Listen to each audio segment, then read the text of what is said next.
Thanks for giving us an opportunity to talk to you about what the ROS1ders are doing.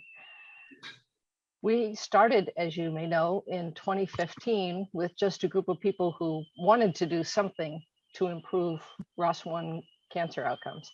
And now we've got over 700 members in the group, and we're an official nonprofit with formal programs. So today we'd like to talk to you about what our programs are and how we run the nonprofit. Our official mission statement is that we are a global group of patients and caregivers living with ROS1 positive cancer. We seek to improve outcomes for all ROS1 positive cancer through community, education, and research. And I guess I'll hand it off to Lisa for now. Great, Janet, thanks. So we formally incorporated about 2 years ago. That means that we have all kinds of responsibilities to our members and our board. So we have a board of directors, we have official policies, we are responsible for a budget and filing taxes and fun things like that. Janet is celebrating because we just finished filing our 990 form, which was a big milestone for us because it allowed us to get, I think, gold status, right, on Charity Navigator now. Is that that's on GuideStar? Yes. On GuideStar, sorry. Yeah. We're also responsible for our own fundraising and grants. So before we were incorporated, we were kind of hanging on the apron strings of another large lung cancer organization, but now we are responsible for raising the funds through our own fundraising or grant seeking to fund the research that we want to do or the programming that we want to do. We manage our own assets, so we have we just are in the process of rebranding everything. We're planning to launch a new website with our new logo and look in January of 2022. So this is a big process of redoing our whole website and brand and marketing for our group so people know about us and can find us and access the help that we offer. So as Janet mentioned, in our mission statement, we have three prongs we focus on: community support, education, and research. So the community support, we have our internal or private Facebook group for ROS1 patients and caregivers. We don't allow anybody else in there, no pharma, no doctors, no other advocacy groups, because we really want to keep it kind of a safe space for people to share amongst each other without worrying that we're, affecting any pharma trials or impacting decisions by other groups. Renee, our fearless leader here, our host, launched our Zoom meetups. When was it? About maybe a year ago, Renee, something like that, which have been really popular. So we're grateful you all showed up, and sometimes we're able to record them and share them with folks that aren't able to attend, since we have people from around the world in different time zones. We also have our Feature Fridays, which I hope you guys have enjoyed. So Tori used to manage that. We've handed it over to Gail, who profiles a ROS1der of the week. So usually that includes photos and whatever story the patient or caregiver wants to share. So sometimes those are as short as a few sentences. Sometimes they're much longer. It just depends on what people want to share. And we encourage anybody who wants to participate in that, please do so. People love getting to know the other members. There's a lot of support generated by just knowing a little bit more about each other and where everybody's located and their diagnosis history, maybe what treatments they're on or considering. That kind of thing really allows and fosters further information sharing and support. Right before the pandemic, I had been planning an in-person summit that we were going to hold in Denver of 2020, in May 2020, that obviously got derailed by the pandemic. So the goal there is to have our first in-person meeting where we can both meet each other and share information, but also potentially tour the lab where our cell lines, many of our cell lines have been created. So when we donate our tissue to research, many times it goes to a lab at University of Colorado in Denver, where they are creating cell lines for the research of ROS1 cancer that can be shared outside of Colorado, but they're held there. So that's a hope in the future post-pandemic world. So fingers crossed on that one. We also answer inquiries, both anything posted in the Facebook group, or sometimes people reach out privately via direct message or email. So that's how we involve our community. Education, this is a huge effort. So we have our website, which we manage, and we try to post blog entries with news updates. We also try to keep some static pages there with basic information. We have our social media outreach, which we really need to improve, but we have presence and accounts on Facebook, Twitter, Instagram, YouTube, and LinkedIn for the ROS1ders. And we publish an irregular newsletter, I would say, kind of, I'm not sure how many issues we've had so far, 3 or 4 perhaps. We have one coming imminently, so we try to publish those a few times a year. And we also on our YouTube channel are building out some educational videos to share information about ROS1 cancer. I'm going to hand it back to Janet to discuss our research projects. Thanks, Lisa.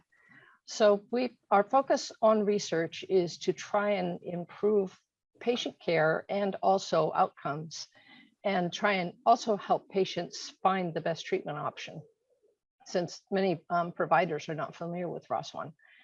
We do this through a variety of methods. We attend conferences, we read papers, we track the research, we interact with experts all over the world on ROS1, and have collaborations with various agencies. We'll be creating an official scientific advisory board, which means that we have official connections to these researchers. Right now they're unofficial, and so we can tell everybody that we have these official connections.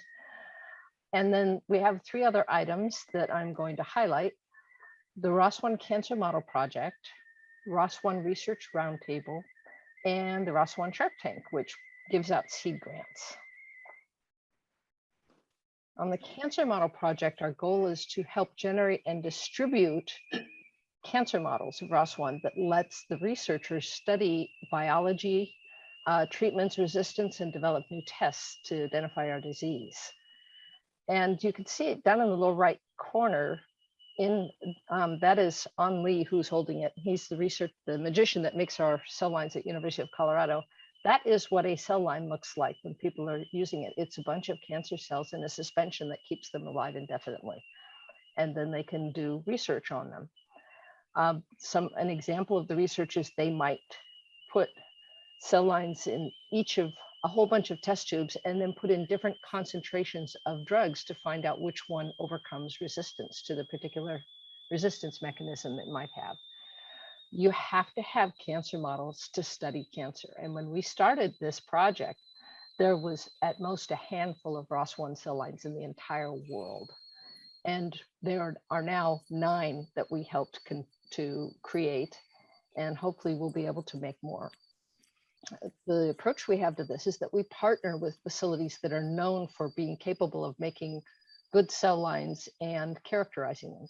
So we're with the University of Colorado, which is where those 9 cell lines are. And through a nonprofit called pattern.org, we can also try and make models at the Broad Institute. And we've already sent them at least 1 sample of tissue. They need fresh, living cancer cells to make models. So whenever you have an upcoming biopsy, and right now, unfortunately, this is just in the United States, but there is now a program in Europe based in the Netherlands that Meryl Hennig set up. So there's at least 2 places we can do this. If you have an upcoming procedure where you know they're going to do a biopsy or draw pleural fluid, please let us know and we can help connect you with the right people so that you can arrange for a donation. It's fairly simple. You have to sign a consent form, and then they send you the shipping box and the materials you need, and you send it off to them. It's pretty straightforward. We also, the ROS1ders help fund characterization of these models, meaning that they do a genomic profile and they find out what the resistance mechanism is, et cetera, so that researchers know which cell lines to use for which projects. And we're also helping to facilitate the distribution of these models. Our agreement that we have is that when we create these models, they will not be siloed in an institution where no one else can get their hands on them. They're supposed to be available for any vetted researcher to be able to use. Last year, we started on a project called the Research Roundtable, and our goal there is to accelerate research and improve patient care. We every year are aiming to gather together our ROS1 expert researchers and clinicians from around the world with ROS1ders and discuss topics that can help move research forward. Last year, since we'd recently lost several of our ROS1 academic researchers to industry, we had a discussion about how do we sustain research and how do we accelerate it? What can we do to help? This year, in December, we're going to be talking about real world data collection, which is information about how those of us who are living with ROS1 and currently in treatment are dealing with it. You know, when we progress, what treatment sequencing we've been on, what kind of our progression looks like, et cetera, trying to help give researchers more information. We do this with an international group. Last year we had, I think we had, I want to say 10 researchers, but I may be off. And then we also publish the reports of our findings in a white paper, which we are in the process of translating into other languages.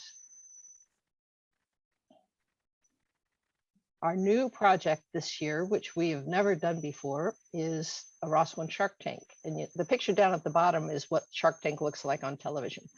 Essentially, somebody comes up with an idea that they've turned into a business and they want help growing. So they pitch it to a panel of people who invest in businesses, trying to get them to invest and give them more money. What we're going to do is say, here are the ROS1 cell lines that we helped create and the characterization. Pitch us a project. We will have a panel of experts to review that project, and we will pick 2 winners who will each get a $50,000 seed grant.